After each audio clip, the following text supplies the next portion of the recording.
अस्सलाम वालेकुम व्यूअर्स। आज हम बना रहे हैं चिया सीड पुडिंग।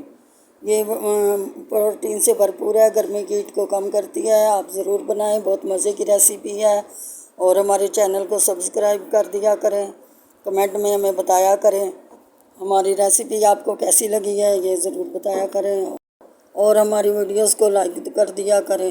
साथ के अपने बकेट ली है, तो इसमें अब हम डालेंगे कोकोनट मिल्क। और ये इसमें जाएगा 1 गिलास। बिस्मिल्लाहिर्रहमानिर्रहीम। ये मैं 1 गिलास जितना इसमें कोकोनट मिल्क ले रही हूँ। ये इसमें 1 गिलास ये मैंने भर के कोकोनट मिल्क लिया, ये जाएगा इसमें। बिस्मिल्लाहिर्रहमानिर्रहीम।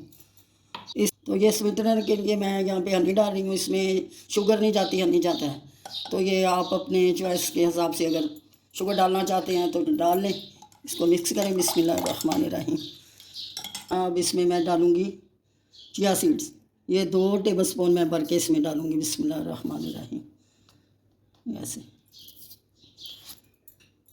तो इसको मिक्स करें। तो इसमें भरपूर प्रोटीन है, बहुत मुफीद है, गर्मियों का तोहफ़ा है ये। तो इसको मैंने अब यहाँ पे 2 से 3 घंटे के लिए मैं इसको छोड़ दूँगी।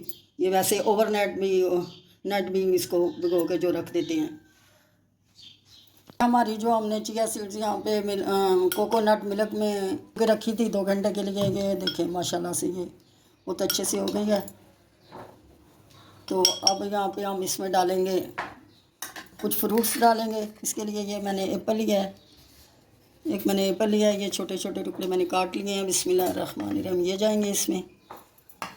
और यहाँ पे मैंने बनाना लिया है, ये मैंने 2 बनाना लिए हैं, वो मैंने काट लिए हैं, ये जाएंगे। बिस्मिल्लाहिर्रहमानिर्रहीम। और यहाँ पे थोड़े से मेरे पास ये जो ड्राई फ्रूट है, ये किशमिश और बादाम है, ये जाएंगे गार्निश के लिए। बिस्मिल्लाहिर्रहमानिर्रहीम। तो आप ये ज़रूर बनाएं, ट्राई करें, बहुत मज़े की बनती है। इसमें आप अपनी मर्ज़ी से भी फ्रूट्स जो डाल सकते हैं, जो आपको पसंद हो वो डाल सकते हैं। तो ये बहुत अच्छी पुडिंग है, विटामिन से भरपूर। तो ये हमारे देखें जी माशाल्लाह, ये हमारी पुडिंग जो है ना, चिया सीड पुडिंग, ये तैयार हो गई है। तो ये आप ज़रूर ट्राई करें। और जो भी हम रेसिपी आपको बताते हैं वो बनाया करें और हमें बताया करें, कमेंट में बताया करें कि ये कैसी लगी है रेसिपी आपको।